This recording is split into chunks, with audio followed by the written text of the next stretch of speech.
Graça e paz. Vamos falar agora um pouquinho a respeito do apóstolo Paulo. Quando o apóstolo Paulo, né, ele escreve já a sua última carta para Timóteo, sabendo, né, que ele já estava condenado à morte e que ele seria morto, né? Nós sabemos que Paulo ele foi preso duas vezes em Roma. A primeira vez foi por causa, né, foi preso em Jerusalém por falsas acusações dos judeus, e ele apela para César e ele vai para Roma, e ele fica 2 anos preso em prisão domiciliar. Ali ele pôde, né, pregar o evangelho. Era um propósito, né, de Deus mesmo que ele fosse a Roma. Mas dessa segunda vez ele é preso e ele é acusado, né, pelo próprio Nero de ser traidor de Roma, como um traidor de Roma. Foi a época em que também o apóstolo Pedro foi morto, foi a época em que os cristãos se tornaram tochas vivas, foi a época em que, né, Nero ele coloca fogo em Roma e ele culpa os cristãos. Então o cristão era lançado na cova dos leões para serem mortos. Os cristãos né, passava pinche no cristão ali, pendurava ele num poste e colocava fogo, e ele queimava ali vivo. E quanta tortura, né? Quanta tristeza, quanta coisa terrível aconteceu naquela época de Nero. Não só na época de Nero, né? Domiciano também, na época de João e tantos outros foram, né? Sofreram na mão dos imperadores romanos. Mas aqui Paulo agora ele sofreu com outro tipo de sofrimento. Existe um sofrimento, né? Que é aquele sofrimento físico. Ele fala, em Coríntios, ele fala que ele foi 5 vezes ele foi açoitado. E o açoite era um chicote de couro, né, com vários chicotes ali, várias pontas, e eram colocado osso para que quando ele entrasse, né, alguma coisa pontiaguda, para que quando ele entrasse ali na carne, ele rasgasse mesmo. Então, muitas pessoas morriam durante um açoite. E podia, né, era um castigo que a pessoa podia tomar, se a pessoa tomasse 40 açoites, ele nunca mais ele podia ser açoitado. E Paulo, então, eles davam 39 menos 1. Então, 5 vezes ele foi açoitado, porque sempre ele podia ser açoitado outras vezes. Tamanha crueldade das pessoas daquela época. Ele foi apedrejado, né, na sua primeira viagem em Listra. Ele foi, né, sofreu essas prisões. Ele sofreu frio, fome, nudez, como ele mesmo fala, né? Sofreu perseguição pelos judeus. Perseguição pelos judeus foram muitas e muitas. Aonde ele ia, cidade que ele ia pregar, vinham os judeus atrás, falando que ele estava corrompendo a lei e os costumes do povo, e ele era perseguido. E quantas coisas ele sofreu fisicamente. Mas aqui nessa última carta ele começa a falar de um sofrimento também, né, emocional, um sofrimento emocional também que ele passou. 2 Timóteo 4, 9 e 10 fala assim: procura vir ter comigo depressa. Timóteo, né? Está falando com Timóteo. Porque Demas me desamparou, amando o presente século, e foi para Tessalônica, Crescente para a Galácia, Tito para a Dalmácia. Só Lucas está comigo. Toma Marcos e traze-o contigo, porque Marcos me é muito útil para o ministério. Também enviei Tíquico a Éfeso. Quando vires, traze a capa que deixei em Troade e em casa de Carpo, e os livros, principalmente os pergaminhos. Aí ele vai falando do 14. Alexandre o latoeiro causou-me muitos males, o Senhor lhe pague segundo as suas obras. Tu guarda-te também dele, porque resistiu muito às nossas palavras. Ninguém me assistiu na minha primeira defesa, antes todos me desampararam, que isto não lhe seja imputado. Mas o Senhor assistiu-me e fortaleceu-me, para que por mim fosse cumprida a pregação, e todos os gentios a ouvissem, e fiquei livre da boca do leão. Então Paulo está dizendo assim, olha, eu estou sofrendo agora o abandono. Irmãos, abandono é uma coisa terrível, né? 3 vezes na Bíblia ele fala de Demas. Em Colossenses 4,14 ele fala: Demas, meu companheiro. Né? Devia ter uma estima pelo Demas, né? Na segunda vez que ele fala de Demas, em Filipenses 1,24, ele só fala o nome de Demas. E aqui em 2 Timóteo 4,10 ele fala: Demas me abandonou. Todo mundo tem um Demas na vida, né? Todo mundo tem uma pessoa que andou com você, que te assistiu em algum momento, mas que de repente no momento de maior necessidade, porque agora Paulo estava vivendo um momento de necessidade. Ele estava numa prisão, e não era uma prisão como da primeira vez que ele pôde ficar, né, uma prisão domiciliar. Ele estava dentro de um cárcere, né, dentro de uma masmorra, num lugar frio, escuro, fédido, um lugar desse jeito. Ali estava Paulo. E aí, o Demas, o que? Amou o presente século. É o que ele fala aqui, né? Isso, porque, deixa eu só ler de novo aqui. O 9. Procura evitar porque Demas me desamparou amando o presente século. Quantas pessoas são assim, né? Você ajuda, você caminha junto, você estende a mão, e quando você precisa, simplesmente vai embora. Mas nós não podemos, sabe, focar nos Demas, não. Não foque nos Demas. Não foque neles, não. Ele citou ele, olha, ele foi embora. Ele amou o presente século. Mas, né, vem você, eu tenho você. Valorize aqueles que você tem. Valorize aqueles que estão ao teu lado. Valorize aqueles que te assistem. Valorize aqueles que são verdadeiros amigos. E o Demas, então, aqui ele está sofrendo o quê? O abandono. Mas ele diz assim: mas o Senhor está comigo e me deu forças. Glória a Deus.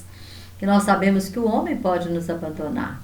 O homem pode nos decepcionar. E também nós podemos decepcionar os outros. O homem pode nos frustrar, como nós também podemos frustrar alguém. Mas nós sabemos que nós temos um Deus que nunca vai nos frustrar, que nunca vai nos abandonar, que é conosco todo momento. Então Paulo não ficou focado no Demas, não. Não foque no Demas. Libere perdão para os Demas e fala, né? Vai em paz, Deus o abençoe aonde você estiver. Que Deus tenha misericórdia da sua vida. Não foque nessas pessoas que são ingratas, essas pessoas que quando você precisa, elas nunca têm tempo. A pessoa nunca pode te assistir naquela hora. Mas foque em quem está ao seu lado quando você precisa.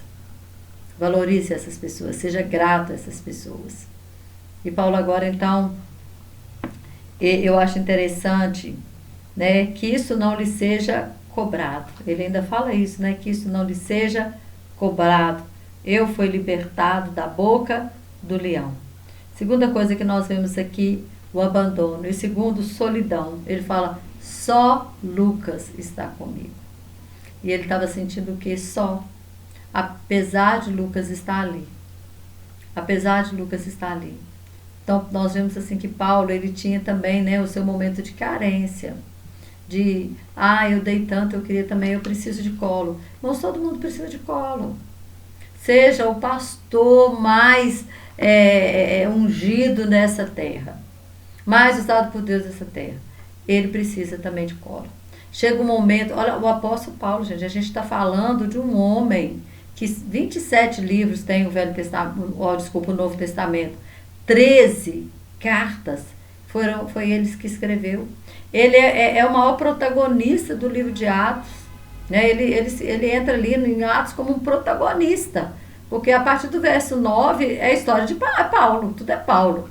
Então nós entendemos, gente, que esse homem, esse grande instrumento de Deus, que foi usado de maneira sobrenatural para levar o evangelho, para o evangelho sair ali da Ásia, e o evangelho chegar à Europa, né? Chegar até os confins da terra daquela época, né? Aquela época se tinha o quê? A África, a Ásia e a Europa. E ele levou o evangelho a esses lugares. Então aquele homem usado por Deus para ressuscitar mortos, como ele ressuscitou o Eutico, né? Para abrir tantas igrejas, os lenços do seu corpo curava as pessoas, libertava de demônios. Esse homem, com tudo isso, ele precisava de cuidado agora. Ele estava agora dizendo, olha, eu estou aqui debilitado, eu estou abandonado, eu estou me sentindo só. E às vezes nós pensamos assim, mas o fulano é uma bênção, o fulano é isso, é aquilo. Irmãos, todos nós precisamos de ajuda em algum momento da nossa vida. Talvez Paulo, ele escreve esse momento de fragilidade dele aqui para nós entendermos que nós não somos autossuficientes, que nós precisamos uns dos outros. Talvez esse momento de fragilidade do apóstolo é para dizer, olha, você não está só e você não pode ficar só, nós não podemos. Nós precisamos estar sempre contando, né, ter alguém para nós podermos ter a liberdade de conversar, de dizer, ora comigo, caminha comigo, eu preciso de ajuda. Nós não podemos achar que nós somos autossuficientes e que nós não precisamos do outro. Nós precisamos de alguém para nos ouvir, nós precisamos de alguém para orar conosco, nós precisamos de alguém, sabe, para dizer, olha, eu estou aqui. Se você precisar, né, é só mencionar que eu estou aqui. E ele sabia com quem ele podia acionar, que era Timóteo. Glória a Deus, né? Que tem os que abandonam, mas tem os que curam. Tem os que ferem, mas tem os que curam. Tem aqueles, né, que vão estar conosco até o fim. Não importa, né, se é um momento de superação ou se é um momento de fragilidade.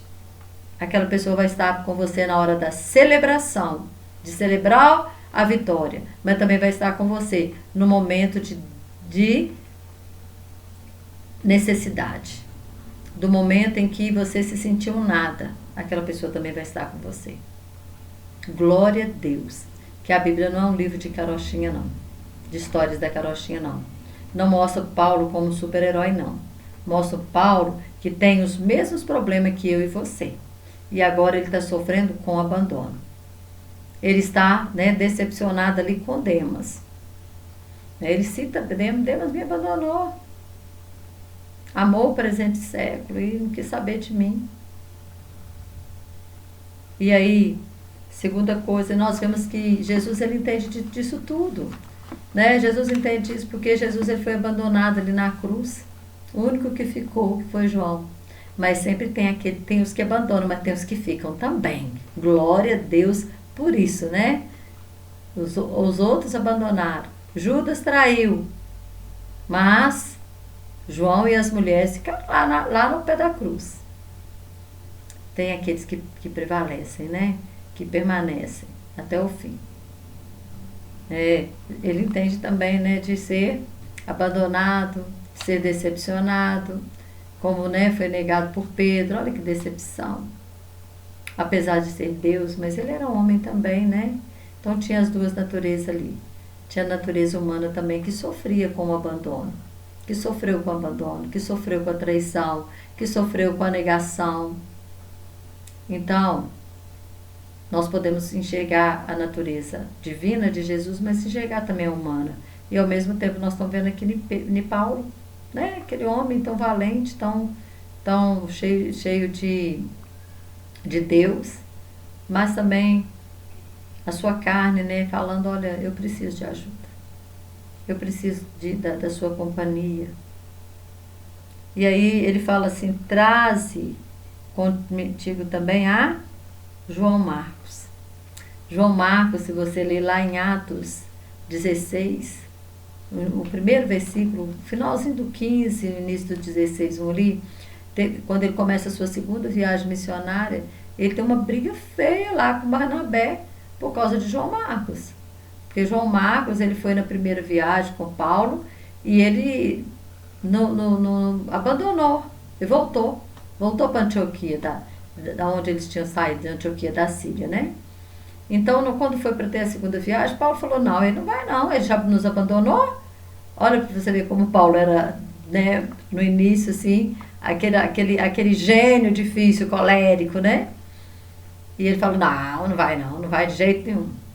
E aí Barnabé vai com João Marcos para um lado e Paulo vai com Silas para o outro. Porque ele não achava que João Marcos era digno de ir com eles, não. Né? Já Barnabé falou assim, não, você, Paulo, você está pronto para ir. Mas João Marcos precisa da minha ajuda. Então nós não podemos negar ajuda para aquele que precisa. E agora, depois de tanto tempo, Paulo vai e fala assim, traze João Marcos, porque ele me é muito útil ao ministério. Então, ele havia superado. Né? Nós vemos aqui a superação de Paulo. Paulo superou, né, a decepção que ele teve com João Marcos vindo embora na primeira viagem, abandonando eles na primeira viagem. Mas ele entendeu também que João Marcos era muito jovem e João Marcos não estava preparado para aquela viagem. Talvez por isso ele abandonou. Mas depois ele vai com Barnabé na sua segunda viagem missionária. Ou seja, todos nós merecemos uma segunda chance. Barnabé entendeu isso, mas Paulo naquele momento não entendeu isso. Mas agora ele entendeu, né? Ele entendeu que tem pessoas, né, que nos ferem, mas também tem pessoas que nos curam, né? E aí ele fala, traze comigo a João Marcos, porque me é muito útil ao evangelho, ao ministério. E depois ele pede também o que? A capa, porque era a época, né, estava começando o inverno, e é muito frio, né? Ele fala no verso 12, 13, quando vieres, traze a capa que deixei em Troade, em casa de Carpo, e os livros, principalmente os pergaminhos. Ou seja, ele estava tendo um alto cuidado com ele, pedindo a capa, né, por causa do frio que iriam enfrentar. E estava também pedindo o que? O pergaminho. Nunca perca de vista o que é a palavra. Ele está dizendo, olha, eu preciso me cobrir fisicamente do frio, mas eu preciso também estar acobertado pela palavra de Deus. Então traze também a palavra, traze os pergaminhos, traze aquilo que é importante. Então, irmãos, eu quero te dizer que por mais importante que você se ache, tem momentos na vida em que nós precisamos reconhecer as nossas fragilidades e pedir ajuda, como Paulo fez. Paulo, ele reconheceu as suas fragilidades e ele pediu ajuda. Ele falou, ele escreve essa carta para Timóteo, dizendo, vem logo. Traze a capa, traz os pergaminhos, traz também João Marcos, viu? Eu estou me sentindo abandonado, eu estou me sentindo só, e eu quero ser aquecido, não só no meu corpo, tendo esse autocuidado, né? Eu posso pegar aqui uma doença, eu posso sentir muito frio, ter uma hipotermia, mas traz também o que? A palavra. Então nós precisamos ter esse autocuidado com o nosso espírito, que é a palavra de Deus em nós, na nossa alma, né? Que são os amigos aqui. Nós estamos vendo os 3 cuidados de Paulo. Cuidado de Paulo com a sua alma, porque a sua alma estava sofrendo com o abandono, com a solidão. Então ele está pedindo, olha, vem você e traz João Marcos. Então assim, eu vou ter amigo, eu vou ter pessoas do meu lado, eu vou ter pessoas que se preocupam comigo, que me amam de verdade. Esse é o cuidado com a nossa alma. Nós precisamos disso. Ele tem um autocuidado com o seu corpo, né? Trazer a capa para que eu possa me cobrir. Nós precisamos também cuidar do nosso corpo, porque o nosso corpo é templo do Espírito Santo. E nós, sabe, às vezes pensamos assim, nossa, é pecado beber, é pecado fumar. Irmão, é vício, não é? Uma glutonaria também é, comer demais também é pecado. Vício na internet também, né? Não tenho vício, eu não fumo, mas fica horas e horas na internet. Horas e horas vendo vídeo coisas que não vão edificar a sua vida. Né? E se tornou o quê? Vício. Não consegue ficar longe do celular. Vício. Né? Tem muito cristão. Eu vejo pessoas dentro do culto. Gente, eu não sei. Não sei se... eu nem concordo com esse negócio de Bíblia no celular. Me perdoe. Me perdoe quem usa, sabe? Sabe por quê? Porque muitos adolescentes falam, não, eu tenho a Bíblia aqui no celular. mas eu já vi muitos respondendo mensagem. Eu já vi muitos na internet, dentro da igreja, com a desculpa da Bíblia no celular.